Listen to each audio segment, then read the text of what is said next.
ఓం శ్రీ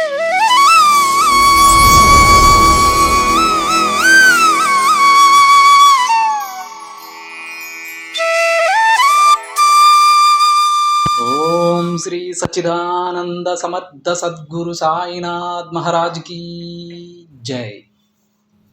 ముందుగా సాయి భక్తులందరికీ నమస్కారం అండి. వీడియో చూస్తున్న ప్రతి ఒక్కరిపైన ఆ సాయినాథుని ఆశీస్సులు ఉండాలని, బాబా గారి భక్తులందరూ ఎప్పుడూ కూడా ఆనందంగా సంతోషంగా వారి జీవితాన్ని గడపాలని మనస్ఫూర్తిగా కోరుకుంటూ ఈ వీడియో స్టార్ట్ చేస్తున్నాను ఫ్రెండ్స్. ఈరోజు సందేశంలో బాబా గారు ఈ విధంగా చెప్తూ ఉన్నారండి. బిడ్డ, నీ సాయి తండ్రిపై నమ్మకం ఉంచి ఇది విను. నిన్ను చుట్టుముట్టిన బాధలను నేను తొలగిస్తానమ్మా. ఇది సాయి వాక్కు. విను బిడ్డ, పరవశిస్తావని బాబాగారు అంటూ ఉన్నారండి. ఇంకా బాబాగారు ఏం చెప్తూ ఉన్నారంటే, బిడ్డ, నిన్ను కష్టపెట్టి ఆనందపడే వారికి కూడా నువ్వు సాయం చేస్తున్నావు. కానీ వారు మాత్రం నీ ప్రేమను అభిమానాన్ని పట్టించుకోకుండా నిన్ను దూరం పెడుతూనే ఉన్నారు. దానివల్ల నీ మనసు పడే బాధ నాకు అర్థమైందమ్మా. బాబా, వారందరూ ఎందుకు అలా చేస్తూ ఉన్నారు? ఎందుకు నన్ను దూరం పెడుతూ ఉన్నారు? నాకు చెప్పవా తండ్రి అని నన్ను అడుగుతూ ఉన్నావు కదా. సరే, చెబుతాను, విను. చూడమ్మా, ఈ లోకంలో జరిగే మాయని ముందు నువ్వు తెలుసుకో. ఆ మాయ అందరి మీద ప్రభావం చూపుతుంది. ఆశ, అసూయ, అవమానాలు, అనుమానాలు, వీటన్నింటిలో చిక్కుకునేలా చేస్తుంది ఈ మాయ. ఈ మాయలో ఎంతమంది చిక్కుకొని ఉన్నారో మొదట వారందరికీ సంతోషాన్నిస్తుంది అది. తరువాత మాయ సోకిన వారు ఎదుటి వారిని బాధ పెట్టి తమాషా చూడటం నేర్చుకుంటూ ఉంటారు. మిగతా వారిని ఏడిపించి వారు సంతోషంగా ఉంటారు. కానీ దీని ముగింపు గురించి ఎవ్వరూ పట్టించుకోరమ్మా. ఒకవేళ పట్టించుకుంటే ఇన్ని విషయాలు జరగవు కదా.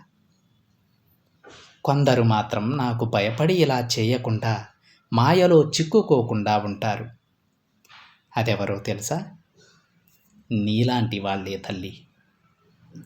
నిజం బిడ్డ, ప్రతి నిత్యం నువ్వు నన్ను స్మరిస్తూ నా నామాన్ని పఠిస్తూ నువ్వు ఎలాంటి మాయలో చిక్కుకోకుండా ఉన్నావు.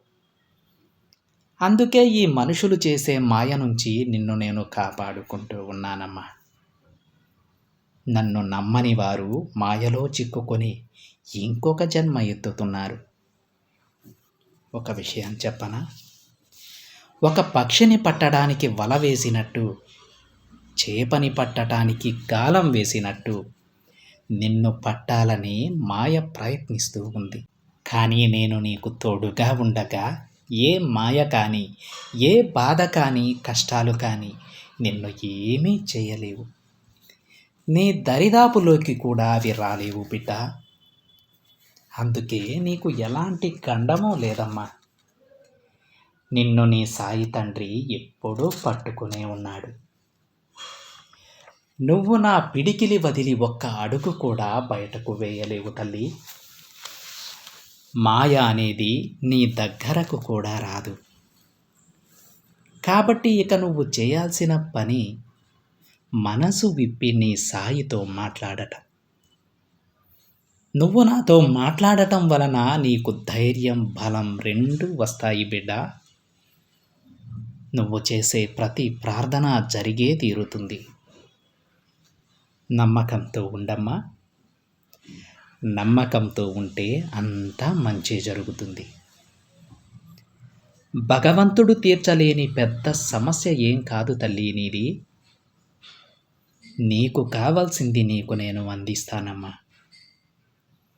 నిన్ను ఆ మాయ నుండి కాపాడిన నేను నీ బాధల నుంచి, కష్టాల నుంచి కాపాడనా చెప్పు? ఇప్పుడు నీ మనసులో ఉన్న వేదన నుండి నిన్ను బయటపడేయలేనా చెప్పు? నేను నీకు జరిపించే మంచిని చూసి నువ్వే నాకు ధన్యవాదాలు చెప్తావు. నేను నీ జీవితంలో చేయాల్సిన మంచి పనులు, అద్భుతాలు చాలా ఉన్నాయమ్మా. వాటన్నింటినీ నా బాబా చేస్తారు అని నమ్ము. నన్ను నమ్మే శక్తి నీకు ఉంది. ఆ శక్తిని ఎప్పుడూ నీతోనే ఉంచుకో. నేను నీతోనే ఉంటూ నీకు కావలసినవన్నీ నేను అందిస్తాను. నువ్వు నీ కుటుంబం అంతా నా ఆశీర్వాదంతో ఆనందంగా ఉంటారు బిడ్డ. నీకు ఒక ముఖ్యమైన విషయం చెప్పనా తల్లి? నిన్ను కాదని దూరం పెట్టిన వారి దగ్గరకు నువ్వు వెళ్ళవద్దు. అలాంటి వారితో నువ్వు గర్వంగా ఇలా చెప్పు, నాలాగా నీ మీద ప్రేమ, అభిమానం చూపేవారు నీ జీవితంలోకి రారు అని ధైర్యంగా చెప్పు. నన్ను కోల్పోవడం నీ దురదృష్టమని తల ఎత్తుకొని చెప్పు. నా స్వచ్ఛమైన ప్రేమను పోగొట్టుకుంటే నీకే నష్టమని చెప్పు. నీకు తోడుగా నేనున్నానమ్మా. వారు నీకు దూరం అయ్యారని కృంగిపోకు బిడ్డ. నిన్ను దూరం పెట్టిన వారికి నీ విలువ ఏంటో తెలియచెప్పు. నీ బలాన్ని పెంచుకో. ఇప్పుడు నువ్వు పడుతున్న చిన్న చిన్న కష్టాలను చూసి బాధపడకు తల్లి. ఇక ఓటమి, బాధ, కష్టం ఇవన్నీ నీ జీవితం నుంచి పారిపోతాయి. నీకు ఇక గెలుపు దారి మాత్రమే కనిపిస్తుందమ్మా. నీ సాయి మీద నమ్మకంతో ఉండు. ఎలాంటి కష్టం నీకు రాకుండా నేను చూసుకుంటాను. ధైర్యంగా ఉండు బిడ్డ అని బాబాగారు అంటూ ఉన్నారండి. ఈరోజు బాబాగారు తన బిడ్డలకు చెబుతూ ఉన్నారు, ఎవరైనా మిమ్మల్ని ఒంటరిని చేశాను అని అనుకుంటూ ఉంటే, వారు దానినే సంతోషం అనుకుంటూ ఉంటే వారికి ఒక మాట చెప్పండి. నాలాగా నీ మీద ప్రేమ చూపించేవారు, మిమ్మల్ని నెత్తిన పెట్టుకొని చూసేవారు ఇక మీ జీవితంలో రారు. ఎవరైనా వచ్చినా మీ దగ్గరున్న ధనాన్ని చూసో, పలుకుబడిని చూసో వస్తారే కానీ మిమ్మల్ని మీరుగా చూసి ఇష్టపడేవారు ఎవ్వరు రారు, రాబోరు అని ధైర్యంగా చెప్పమని చెబుతూ ఉన్నారండి. ఎందుకంటే మీరు మనస్ఫూర్తిగా వాళ్ళ దగ్గర ఏమి ఉన్నా లేకపోయినా మనస్ఫూర్తిగా వాళ్ళని అభిమానించారు. కానీ ఆ అభిమానాన్ని వాళ్ళు లోకువ చేశారండి. మీ అభిమానాన్ని తక్కువ చేసి చూపారు. మిమ్మల్ని ఒంటరిని చేశానని పగలబడి నవ్వుతూ ఉన్నారు. వాళ్ళకి ఒక గట్టి గుణపాఠం చెప్తారండి బాబాగారు. అందుకే మీరు బాధపడకూడదు. వాళ్ళ ముందే నవ్వుతూ నాకు పోయేదేమీ లేదు, నా జీవితంలో నన్ను ఇష్టపడని వారు ఒకరు దూరం అయిపోతూ ఉన్నారు, కానీ నీ జీవితంలో నిన్ను అత్యంత ఇష్టంగా అభిమానించే ఒక వ్యక్తిని నువ్వు పోగొట్టుకుంటున్నావని గర్వంగా చెప్పండి. అదృష్టవంతుడిని నేను కానీ నువ్వు కాదు అని తల ఎత్తుకొని చెప్పండి.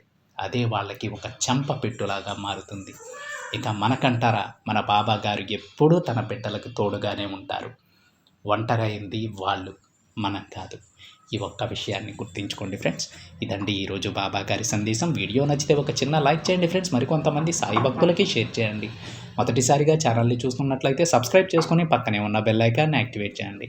మరొక బాబా గారి సందేశంతో మరొక వీడియోలో కలుద్దాం. అంతవరకు ఓం సాయిరామ్.